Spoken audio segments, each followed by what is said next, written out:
Halo semuanya, selamat datang kembali di Menyelami Lebih Dalam Setiap Hari. Hari ini kita bakal bongkar satu teka-teki yang, wah, dijamin bikin kalian debat sama teman-teman. Jawabannya tuh kelihatannya gampang banget, tapi anehnya, para jenius di luar sana kebagi dua loh. Hampir 50-50, udah siap belum? Yuk, kita mulai. Oke, langsung aja nih ke pertanyaannya. Bayangin di depan kamu ada dua kotak. Kamu pilih satu atau sikat dua-duanya? Ini bukan jebakan ya, tapi ini bakal ngetes banget cara kita mikir soal pilihan, takdir, dan apa sih artinya jadi orang yang rasional? Coba deh, bayangin skenario ini. Kamu masuk ke sebuah ruangan. Terus di meja ada dua kotak dan satu superkomputer super canggih. Dan ini bukan komputer biasa loh.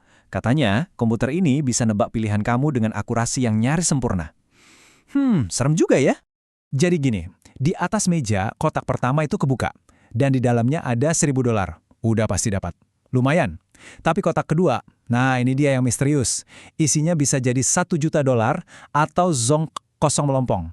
Semuanya tergantung sama satu hal. Apa prediksi si komputer? Nah, ini dia aturan mainnya. Penting banget nih.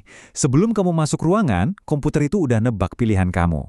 Kalau dia nebak, kamu cuma bakal ambil satu kotak misteri itu, dia bakal isi kotak itu dengan $1 juta. Tapi, kalau dia nebak kamu bakal serakah dan ambil dua-duanya, kotak misteri itu bakal dibiarin kosong. Ingat ya, prediksinya itu udah terjadi di masa lalu. Uangnya udah di dalam atau emang nggak ada. Sekarang, giliran kamu milih. Satu kotak atau dua? Oke, kita bahas kubu yang pertama dulu. Ini adalah logikanya orang-orang yang pede banget ninggalin $1.000 di meja dan cuma ngambil kotak misteri. Kita sebut aja mereka tim satu kotak. Kenapa mereka seyakin itu? Nah, senjata utama mereka itu namanya teori keputusan berbasis bukti. Gampangnya gini, lihat aja buktinya, lihat aja datanya. Komputer ini kan dibilang hampir selalu benar, jadi pilihan kamu sekarang itu kayak cerminan atau bukti dari apa yang udah dia tebak sebelumnya. Cara mikir mereka tuh simpel dan praktis banget. Mereka lihat polanya, orang-orang yang sebelum ini milih satu kotak, pulangnya jadi jutawan. Terus, yang serakah ambil dua kotak, cuma dapat $1.000. Yaudah ngapain pusing-pusing? Mereka bakal ngikutin cara yang udah terbukti berhasil. Mereka percaya sama rekam jejak si komputer. Dan jangan salah, ini bukan perdebatan kecil loh. Ini beneran bikin orang-orang pinter pecah kubu. Sebuah polling aja nunjukin hasilnya imbang banget. Tim satu kotak menang tipis, tapi bedanya seuprit doang. Ini bukti kalau argumen dua-duanya tuh sama-sama kuat dan masuk akal. Oke, sekarang kita pindah ke kubu sebelah. Buat mereka, jawabannya juga jelas banget, tapi justru sebaliknya. Selamat datang di tim dua kotak. Menurut mereka, ninggalin $1.000 yang udah jelas-jelas ada di depan mata, itu sama sekali nggak masuk akal. Mereka ini penganut teori keputusan kausal. Intinya gini. Apa yang kamu lakuin sekarang nggak bisa ngubah masa lalu. Prediksinya udah dibuat, uangnya udah ditaruh atau nggak ditaruh. Titik. Pilihan kamu sekarang cuma nentuin apa yang kamu bawa pulang hari ini dari kondisi yang udah ada. Logikanya gini, coba kita pikirin bareng-bareng ya. Cuma ada dua kemungkinan kan? Skenario A, uang $1 juta itu ada di dalam kotak. Kalau kamu ambil satu, kamu dapat $1 juta. Kalau ambil dua, dapat $1 juta $1.000. Lebih untung kan? Skenario B, kotak misterinya kosong. Kalau kamu ambil satu, dapat 0. Kalau ambil dua, dapat $1.000. Tuh kan tetap lebih untung. Lihat kan, apapun isi kotaknya, ambil dua kotak selalu bikin kamu dapat $1.000 lebih banyak. Jadi ini dia inti perbedaannya. Tim satu kotak melihat pilihan mereka sebagai bukti yang nyambung ke hasil terbaik. Mereka percaya pola. Sementara tim dua kotak cuma fokus ke sebab akibat di detik ini juga. Anehnya dua-duanya benar. Tergantung kita mau pakai kacamata yang mana. Oke, jadi kenapa sih teka-teki simpel ini jadi penting banget sampai para filsuf debat terus-terusan?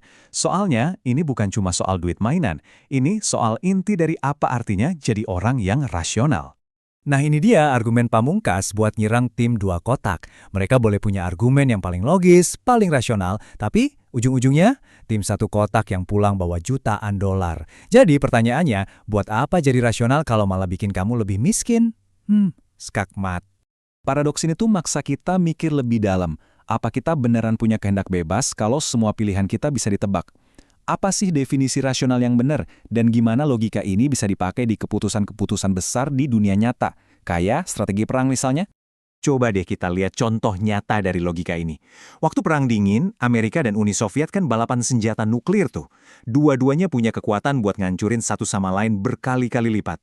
Situasinya jadi mirip banget sama dilema dua kotak ini. Strategi yang muncul itu namanya MAD, atau Mutually Assured Destruction. Logikanya gini, kalau kamu berani nyerang aku jamin bakal balas dengan kekuatan penuh, dan kita sama-sama hancur. Justru dengan berkomitmen sama pilihan yang kelihatannya nggak rasional atau jelek, yaitu balas dendam, malah perang nuklir jadi nggak pernah terjadi. Mirip banget kan, kayak komitmen milih satu kotak yang justru bikin kamu dapat $1 juta. Pada akhirnya, paradoks ini bukan soal komputer atau duit loh. Ini lebih kayak cermin yang nanya ke kita, pas ngambil keputusan penting, kamu itu tipe orang yang kayak gimana sih? Pertanyaan sebenarnya itu bukan apa pilihanmu sekarang, tapi kamu mau jadi orang yang kayak gimana?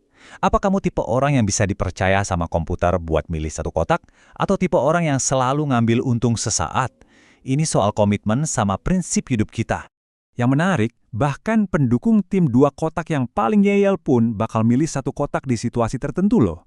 Misalnya, kalau pilihan mereka bisa beneran ngubah masa lalu, atau kalau ini permainan yang diulang-ulang buat ngebangun reputasi. Dan yang paling penting, kalau mereka bisa janji atau komitmen dari awal sebelum komputer nebak, mereka pasti bakal milih satu kotak dan nepatin janjinya. Jadi, ini dia pemikiran akhirnya buat kita semua. Mungkin jadi rasional itu bukan soal mikirin tiap keputusan satu persatu, tapi soal ngebangun prinsip hidup.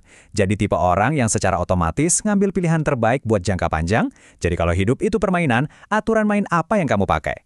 Nah, aku penasaran banget, kalian tim 1 kotak atau tim 2 kotak nih? Coba tulis di kolom komen di bawah ya. Jangan lupa, tekan tombol like kalau kalian suka, share ke teman-teman kalian, dan subscribe biar nggak ketinggalan. Sampai jumpa besok di waktu yang sama. Dadah!